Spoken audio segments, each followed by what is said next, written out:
ठीक है जनाब, पेज नंबर स्टार्ट कर रहा हूँ जी मैं 114 से।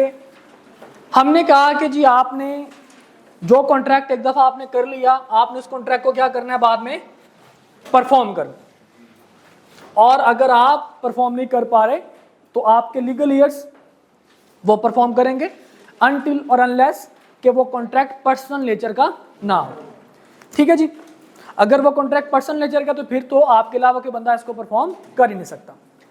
अब हम कहते हैं कि कुछ कॉन्ट्रैक्ट इस तरह के हैं कि आपको ओरिजिनल कॉन्ट्रैक्ट परफॉर्म करने की जरूरत नहीं है, उन कॉन्ट्रैक्ट्स को आपको परफॉर्म करने की जरूरत नहीं है, जिनमें सबसे पहले एक चीज आती है नोवेशन। नोवेशन का मतलब क्या होता है? मिसाल के तौर पर मैं एक एग्जांपल के साथ इनको क्लियर करता जाऊंगा। ए ने बी के साथ कॉन्ट्रैक्ट किया किस चीज का? इन्होंने कहा कि भाई साहब मैं आपको एक प्लॉट बेचना चाहता हूं जिसकी मालियत कितनी है, 1 करोड़। बी ने कहा ओके, एग्रीमेंट कॉन्ट्रैक्ट सारा कुछ डन हो गया प्लॉट बेचने का। एग्जीक्यूशन से पहले, परफॉर्मेंस से पहले ए ने कहा बी को कि यार ऐसा करते हैं, तुमने प्लॉट क्या खरीदना है, तुम इतने ही पैसों में मेरे से घर ले लो, इतने पैसों में क्या करो, मेरे से घर ले लो।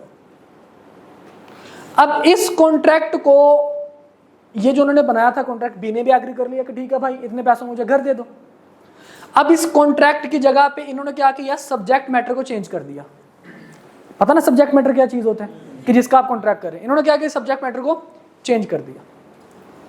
अब सब्जेक्ट मैटर को चेंज किया, अब ये कॉन्ट्रैक्ट इसकी नेचर हो गई नई, नया कॉन्ट्रैक्ट बन गया। हालांकि कॉन्ट्रैक्ट पुराना, इन्होंने नया कोई एग्रीमेंट नहीं किया। इन्होंने सिर्फ क्या कहा कि 1 करोड़ रुपए में पहले तुम्हें प्लॉट ले रहे थे, चलो प्लॉट छोड़ो मैं तुम्हें घर दे देता हूं। इसने कहा जी ओके। अब ये इस कॉन्ट्रैक्ट को हम लोग 2 कॉन्ट्रैक्ट्स नहीं कहेंगे, ये कॉन्ट्रैक्ट एक ही है, लेकिन इस कॉन्ट्रैक्ट का नाम क्या हो जाएगा, नोवेशन। कि इसमें कोई मैं नई टर्म्स ले आया हूं, नोवेशन, कि जिसने इस कॉन्ट्रैक्ट को टोटली चेंज करके रख दिया। तो अब लोग कहते हैं जनाब अगर कोई नोवेशन होती है कॉन्ट्रैक्ट में तो आपको ओरिजिनल कॉन्ट्रैक्ट परफॉर्म करने की जरूरत नहीं है। क्लियर?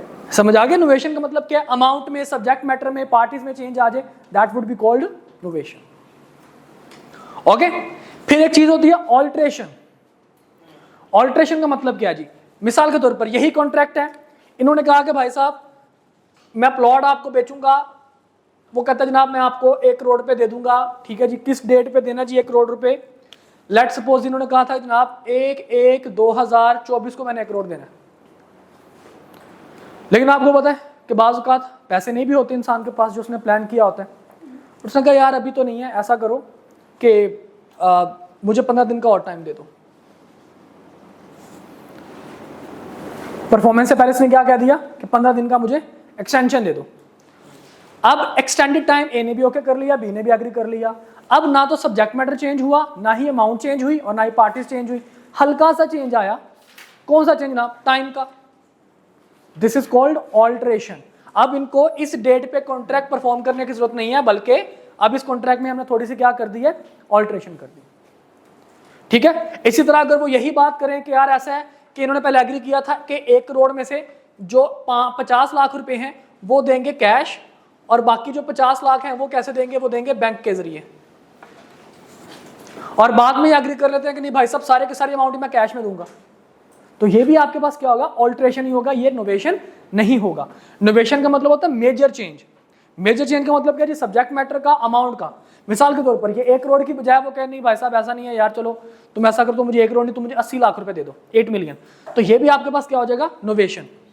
ठीक है। जिसमें मेजर चेंज आता है उसको हम लोग क्या कहते हैं, नोवेशन, यानी कि जिससे कॉन्ट्रैक्ट एक तरह का नया बन जाए। एक होता है ऑल्ट्रेशन कि कॉन्ट्रैक्ट नया नहीं बन रहा, मेजर चेंज भी नहीं है, हल्का फुल्का सा चेंज है, that is called alteration. Okay. एक होता है रिसिशन। रिसिशन का मतलब है जनाब जिसमें दोनों पार्टीज अपनी रजामंदी से क्या करते हैं, किसी कॉन्ट्रैक्ट को खत्म। मिसाल के तौर पर इन्होंने कॉन्ट्रैक्ट कर लिया, क्या ए ने बी को कहा कि भाई साहब मैं आपको प्लॉट दूंगा, बी ने कहा जी मैं आपको 1 करोड़ रुपए दूंगा। परफॉर्मेंस से पहले ए ने कहा कि यार क्या करना है प्लॉट को खरीद के, तुमने दफा करो। वो कहते हैं हाँ मैं भी यही सोच रहा था, दफा करो। दोनों ने एग्री कर लिया किस चीज पे, कि हम इस कॉन्ट्रैक्ट को परफॉर्म नहीं कर रहे। This is called rescission. ठीक है। जिसको हम लोग अक्सर, आप ये वर्ड पढ़ चुके होंगे शायद, रिसिंड, कि कॉन्ट्रैक्ट रिसिंड कर दें, कैंसिल कर दें। क्लियर? उसी से वर्ड निकला है रिसिशन।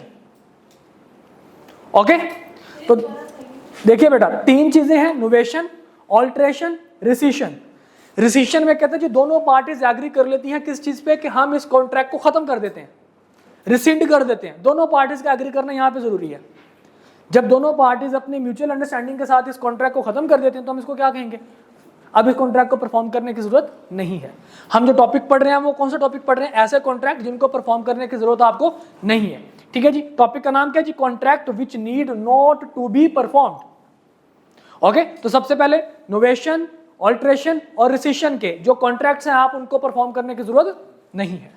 ऑल्ट्रेशन में तो परफॉर्म कर लेते हैं। ओरिजिनल कॉन्ट्रैक्ट की मैं बात कर रहा हूं मेरी जान, ओरिजिनल कॉन्ट्रैक्ट को परफॉर्म करने की जरूरत नहीं है। ओरिजिनल का मतलब क्या है, कॉन्ट्रैक्ट था पहले 1/1/2024 को परफॉर्म करने वाला, इन्होंने कहा नहीं 15/1/2024 को एग्री कर लिया, ऑल्ट्रेशन हो गया, 1 जनवरी 2024 को कॉन्ट्रैक्ट परफॉर्म करने की जरूरत नहीं है। लेकिन ये तो डेट है, जब सब्जेक्ट मैटर की बात करें उसमें थोड़ा सा अल्टर है, तो पिछले वाला जो नहीं, सब्जेक्ट मैटर में ऑल्टर का मतलब आप क्या कह रहे हैं, जैसे एक होता सब्जेक्ट मैटर चेंज होना, वो ऑल्ट्रेशन में नहीं आता। अभी आपने एग्जांपल दी थी जैसे कैश और this is not subject matter alteration. अगर आप वो कैश और बैंक की बात कर रहे हैं ना, वो सब्जेक्ट मैटर ऑल्ट्रेशन नहीं है, सब्जेक्ट मैटर इज प्लॉट। ठीक है, ये पैसे हैं आपके, कंसीडरेशन है। अब कैश 5 मिलियन और बैंक 5 मिलियन, ये एग्रीड था। अब इसमें आप कहते हैं कि नहीं मुझे सारे का सारा कैश दो, जब ये सारे का सारा कैश देना तो उसमें 5 मिलियन पिछला कैश एग्रीमेंट का तो हिस्सा है ना सर इसमें। मैं भाई और ये ऑल्ट्रेशन हुआ ना, तो मैं यही कह रहा हूं आपको फिर बैंक में अलग से पेमेंट करने की जरूरत नहीं है कि 5 मिलियन लाजमी नहीं कि फिर आप 5 कैश दें और 5 जो है वो आप बैंक दें। आप आपने इसको ऑल्टर कर लिया तो ऑल्टर्ड जो कॉन्ट्रैक्ट है आप उसको परफॉर्म करें, ओरिजिनल कॉन्ट्रैक्ट को आप भूल जाएं। फिर ऑल ओके, चलें जी आगे। इसके बाद देखिए बेटा, अच्छा जी अब इसको जरा हम लोग पढ़ लेते हैं, इसके एग्जांपल भी देख लेते हैं जनाब। कहता है जी if the parties to a contract agree to substitute a new contract for it, मतलब नोवेशन। ठीक है जी, प्लॉट वाला था, आपने उसको किसके साथ सब्स्टिट्यूट कर लिया, हाउस के साथ। और टू रिसिंड, अभी एग्जांपल दी, प्लॉट क्या करना है, दफा करो। और ऑल्टर इट, ये भी मैंने आपको एग्जांपल दी डेट्स की और ये अमाउंट की। क्या हो जाएगा, the original contract need not to be perform, कि जनाब आपने ओरिजिनल कॉन्ट्रैक्ट को परफॉर्म करने की जरूरत नहीं है। अच्छा जी, इसके बाद एग्जांपल नंबर जनाब 20 देख लीजिए, सारे के सारे एग्जांपल्स हैं। मैं आप लोगों को एक एग्जांपल करवाऊंगा, उसके बाद एंड वाला एग्जांपल करवाऊंगा। कहता जी Akram owes money to Bashir under a contract, it is agreed between Akram, Bashir and Shajim that Bashir shall now accept Shajim as his debtor. 3 लोग हैं जनाब, अकरम, बशीर और शाजिम। उन्होंने कहा जनाब शाजिम को क्या कर लिया जाएगा, उसको एज डेटर एक्सेप्ट कर लिया जाएगा, कि मतलब शाजिम पैसे देगा। क्या करें जनाब आगे, इंस्टेड ऑफ अकरम, अकरम की जगह पे कौन पैसे देगा, शाजिम पैसे देगा। The old debt of Akram to Bashir no longer exist and a new debt from Shajim to Bashir has been contracted. पहले पार्टी मैंने क्या कहा था, पार्टी चेंज हो जाए, सब्जेक्ट मैटर चेंज हो जाए, अमाउंट वगैरह चेंज हो जाए, तो वो नोवेशन। ठीक है, तो वो यहाँ पे किसकी एग्जांपल है, पार्टीज चेंज हो गई हैं। ओके, अकरम कॉन्ट्रैक्टिंग पार्टीज, अकरम ने पैसे देने थे किसको, बशीर को, लेकिन बाद में एग्रीमेंट क्या कर लेती इन्होंने कि जनाब शाजिम क्या करेगा, बशीर को पैसे देगा, अकरम पैसे नहीं देगा, पार्टी चेंज होगी। वो कहते नहीं पार्टी बदल ली यार, आगे कुछ और भी कहता है। ये भी देखिए मीम ये वाली वही। ओके जी, इसके बाद देखिए बेटा एग्जाम्पल नंबर 23 देखिए। Asif promises Binish to sell and deliver 500 bales of cotton on 1st November at her warehouse and Binish promises to pay for good on 1st December. Later, Asif and Binish mutually decide not to perform the contract and Asif and Binish need not to perform the, दोनों ने agree कर लिया भाई साहब performance नहीं देनी, दफा करें, तो कॉन्ट्रैक्ट क्या हो गया, रिसीशन, नॉट रिसेशन, दिस इज रिसीशन। इसके बाद जनाब आपके पास एग्जांपल नंबर 24 देखिए। Zahid promises to sell and deliver 500 bales of cotton on 1st November and Yasir promises to pay for goods on 1st December. Afterwards, Zahid and Yasir mutually decide that the goods shall be delivered in 5 equal installments. Payment क्या हो जाएंगी, payment उतनी है, payment change नहीं हुई, लेकिन method of payment क्या हो गया, चेंज हो गया। At Zahid's warehouse, now the parties need not perform the original contract and must perform the contract as alteration. Got it? समझ आ गई बात की? तो नोवेशन, ऑल्टरेशन और रिसीशन। इसके बाद देखिए जनाब, पार्टी ने परफॉर्मेंस देनी थी, प्रोमिजी ने क्या कहा? प्रोमिजी ने कहा कि भाई साहब तुम्हारी तरफ से परफॉर्मेंस आ गई, बेशक प्रोमिजर ने पूरी परफॉर्मेंस ना दी हो।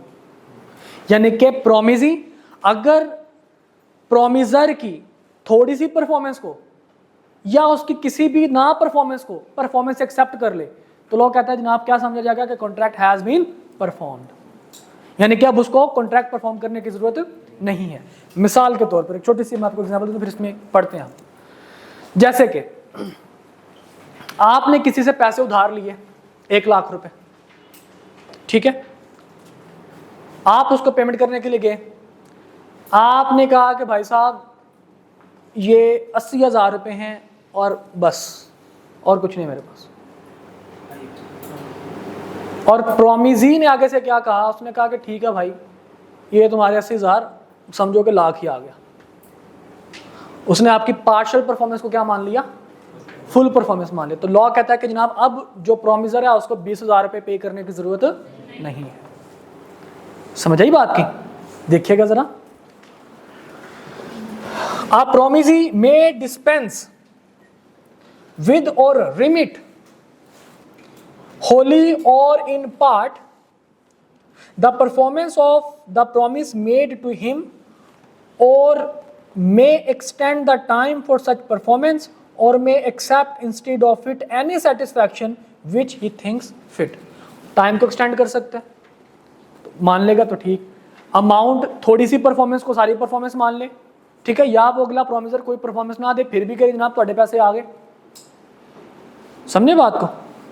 मतलब फॉर एग्जाम्पल आप बदमाश हैं, आपने किसी से उधार पैसे ले लिए, वो बंदा पैसे लेने के लिए आया, आप उसके सामने बंदा कत्ल कर रहे हैं, वो कहेगा पाइन ਤੁਹਾਡੇ पैसे आ गए, कोई मसला नहीं। बैकग्राउंड की बात छोड़ें भाई, आज की बात करें।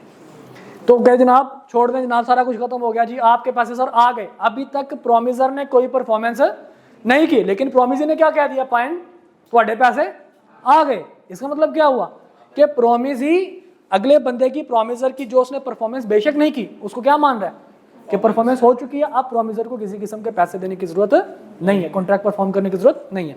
एग्जांपल देखिए, एग्जांपल नंबर 25 जनाब, Adeel promises to paint a picture for Salim, Salim afterward requested Adeel not to do so. खैर ये तो एग्जांपल 25 यहाँ पे नहीं आनी चाहिए थी। Adeel if agreed is no longer bound to perform the performance. इसको 26 देखिए, ये हम एग्जांपल उन्होंने लिख दिया यहाँ पे। आजम owes Babar rupees 5,000. Azam pays to Babar and Babar accepts in satisfaction of whole debt rupees 2,000 paid at the time and place at which the rupees 5,000 were payable। समझ आई भाई साहब कहानी? 5,000 देने तो उसने 2,000 दिया, अगले बंदे ने कहा ठीक है पाइन ਤੁਹਾਡੇ 5,000 दे, 5,000 आ गए। अब क्या उसको 3,000 बाकी पेमेंट करने की जरूरत है जी? तो यहाँ पे देखिए जी, the whole debt is discharge. हाँ जी भाई साहब, एनी प्रॉब्लम, कोई मसला मिसाइल? नहीं वो बस हो गया, अब गया, पेमेंट आ गई सारी की सारी। जब आप परफॉर्मेंस करते हैं तो लिखते थोड़ी हैं, ठीक है, वो समझा जाएगा कि परफॉर्मेंस सारी की सारी हो गई है। साबित हमने नहीं करना भाई, तेन तो नहीं कह रहे हैं हम, साबित नहीं करना हमने, ठीक है। वो टाइम आप एक्सटेंड करना चाहते हैं तो आप कर सकते हैं, जैसे मैंने बताया था कि 1 जनवरी के बजाय 15 जनवरी, ठीक है। इसके बाद देखिए एग्जांपल नंबर 27 मैं पढ़ रहा हूँ, बड़ी मजे की एग्जांपल है जनाब।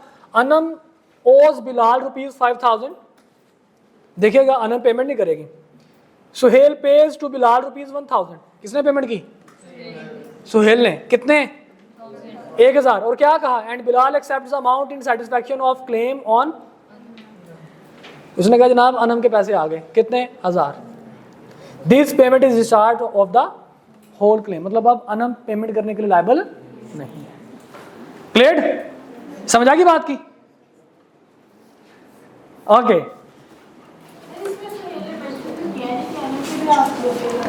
उसने मेंशन कर दिया ना आगे कि उसने एक्सेप्ट कर लिया कि अनम का जो क्लेम था वो उसने एक्सेप्ट कर लिया। सुहेल ने पेमेंट की, ठीक है। और कौन सा भाई है जी आगे? किधर गया? बिलाल ने कहा कि जनाब अनम के पैसे आ गए। अनम ने बिलाल से उधार लिया 5,000, ठीक है। अनम ने पैसे देने थे बिलाल को 5,000। सुहेल ने कहा भाई साहब ये 1,000 है, बदमाश आदमी होगा। बहन भाई हैं जी।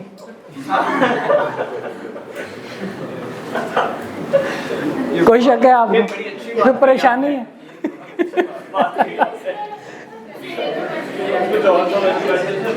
अगले बंदे का एक्सेप्ट करना जरूरी है कि वो किसकी परफॉर्मेंस एक्सेप्ट कर रहा है। नहीं, वही तो कह रहे हैं कि प्रॉमिस ही ने एक्सेप्ट किया। क्या आगे पढ़िए, पूरी लाइन पढ़िए, क्या लिखा हुआ है कि बाबर ने किस चीज को एक्सेप्ट किया कि जो अनम ने पैसे देने थे वो पैसे आ गए। Got it? समझ आ गई बात की? तो इसलिए हम कहेंगे जनाब अनम को पैसे देने की जरूरत नहीं है। जी सर, वो 4,000 पे करने की जरूरत नहीं है, सारे के सारे पैसे आ गए। यही तो बात वो कर रहा है कि अगर प्रोमिसर की थोड़ी सी परफॉर्मेंस को प्रोमिसी सारी की सारी परफॉर्मेंस मान ले तो बाकी अमाउंट पे करने की उसको जरूरत नहीं है। ओके, सारी टोटल परफॉर्मेंस मान जाएगी। उसने भाई साहब उसने 1,000 दिया ना, उसने कहा जी ये सारे के सारे भाई हौसला।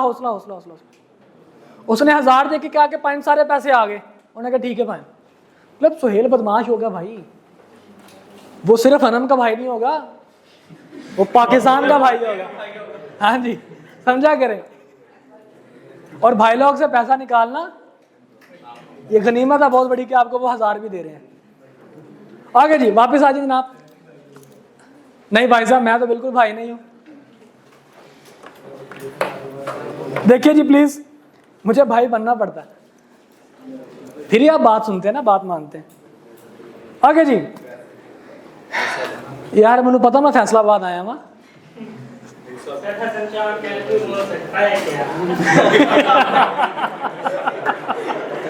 ये अच्छा था गुरु। ओके, वापस आ जाइए जी। आगे जी, बिल्कुल जी बिल्कुल। प्रॉमिसी, रिफ्यूजल और निगलेक्ट। देखिए बेटा, भाई का नाम क्या था? हाँ, जैन। आप एग्जाम्पल आने लगी है। अब्दुल राफे तेरे कंपटीशन में कोई बंदा आ गया, लेट सपोज यहाँ पे रिफ्लेक्शन है। अच्छा, यहाँ पे लिख दूं? ओके जी। देखिए बेटा,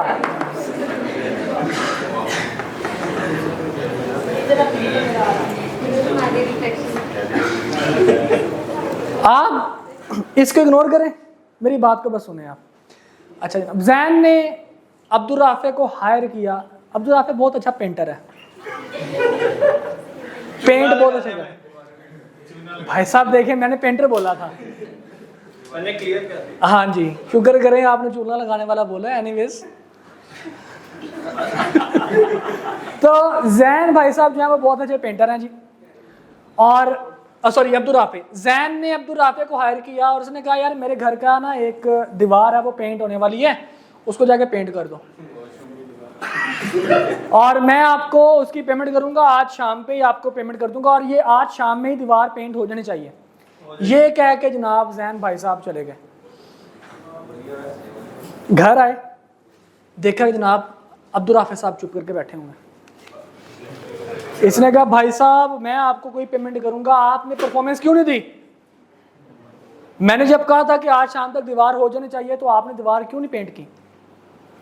तो अब्दुल राफे एक कान के नीचे लगा के कहता कि मुझे बताया था कि कौन सी दीवार है। जब तक तुम मुझे बताओगे नहीं कि परफॉर्मेंस किस चीज की देनी है, मैं परफॉर्मेंस नहीं दे सकता। समझे बात को? तो इसीलिए हम क्या कहते हैं जनाब, हमें कौन सा कॉन्ट्रैक्ट परफॉर्म नहीं करना कि जिसके बारे में हमें ना पता हो। मतलब जहां पे प्रोमिसी की मिस्टेक हो, प्रोमिसी की नेग्लिजेंस हो कि जनाब परफॉर्मेंस किस चीज की करवानी है। मैं आपको छोटी सी और एग्जांपल देता हूं। देखिए, एक दफा मैं इस्लामाबाद में होता था उस टाइम, तो मैंने जनाब एक बर्गर जो है वो ऑर्डर कर दिया। रांचर्स का आपने शायद नाम सुना होगा, वहां से खाया भी है ना, मैं समझा शायद सिर्फ नाम सुना होगा। अच्छा, अब ना मिसअंडरस्टैंडिंग यार अच्छा भाई अब भाई तुसी खादा मैं यकीन आ गया तुसी खादा। अरे सुनो, मैंने जनाब उनको ऑर्डर किया, मैंने कहा भाई साहब वो पता नहीं उनका क्या बीफ बर्गर, उनका वो पता नहीं क्या नाम है उसका, वो पता नहीं अजीब महंगे वाला और वो उनका बहुत महंगा बर्गर है। तो वो मैंने उनको बर्गर ऑर्डर किया, मैंने कहा भाई साहब ये एक बर्गर कर दीजिएगा, कितनी देर में आएगा? उसने कहा सर 40 to 45 मिनट्स। मैंने कहा ओके, फ़ोन बंद कर दी। वो जनाब नहीं बिजनेस लॉ मैंने नहीं पढ़ा हुआ था लेकिन मैं भूल गया था। वो जनाब तकरीबन कोई गुजरा 1 घंटा। वो जनाब क्योंकि वो फूड पांडा वाले तो लेके नहीं आते, उनके अपने होते हैं डिलीवरी बॉयज़। मैंने जनाब उनको कॉल की, मैंने कहा भाई साहब अभी मैंने एक ऑर्डर रखवाया था, आपने 45 मिनट्स का बोला था, भाई मुझे भूख लगी हुई है इसलिए तो मैंने ऑर्डर किया था कि फटाफट आ जाएगा, आप जनाब अभी तक आया नहीं है। वो कहता सर कौन सा ऑर्डर? मैंने कहा भाई अभी थोड़ी देर पहले लिखवाया था। अच्छा सर आपने एड्रेस ही नहीं बताया था तो ऑर्डर कहाँ पे डिलीवर करते हैं? अब इसका मतलब क्या हुआ कि नेग्लिजेंस किसकी है? प्रॉमिस ही की। मैंने फोन बंद कर दिया, उन्होंने पूछा नहीं मेरे से, ना उन्होंने पूछा ना मैंने बताया, उन्होंने भाई ना पूछा ना मैंने बताया। मैंने उनको मैंने बताया कि जी ये बर्गर करते हैं, उसने कहा जी ओके और कुछ? मैंने कहा नहीं बस ठीक है ये बर्गर करते हैं, कितना टाइम लगेगा? उसने कहा सर 40 to 45 मिनट्स। मैंने कहा ओके ठीक है अल्लाह हाफिज़ बस। तो अब यहाँ पे किसकी नेग्लिजेंस है? मेरी। आपकी किस्मत की सर। प्रॉमिस ही की नेग्लिजेंस। भाई साहब प्रॉमिस ही की नेग्लिजेंस की वजह से प्रॉमिसर अपनी परफॉर्मेंस नहीं दे सकता, तो लॉ कहता है कि उसको परफॉर्मेंस देने की भी जरूरत नहीं है। ठीक है, पढ़ते हैं जी जरा। If any promisee neglects or refuses to afford the promiser reasonable facilities for the performance of his promise, the promiser is excused by such neglect or refusal as to any non-performance cost. ठीक है जी, example देखिए। Adeel contracts with Sajid to repair Sajid house. ले जनाब वही example आ गई। Sajid neglects और refuses to point out to Adeel the places in which his house requires repair. Sajid नहीं बता सका कि जनाब कौन सी जगह को रिपेयर आपने करना है। Adeel is excused for the non performance of the contract caused by such neglect और रिफ्यूजल। ठीक है जनाब, चले आगे जी। बस 5 मिनट तो रह गए। चलें ठीक है। Any question?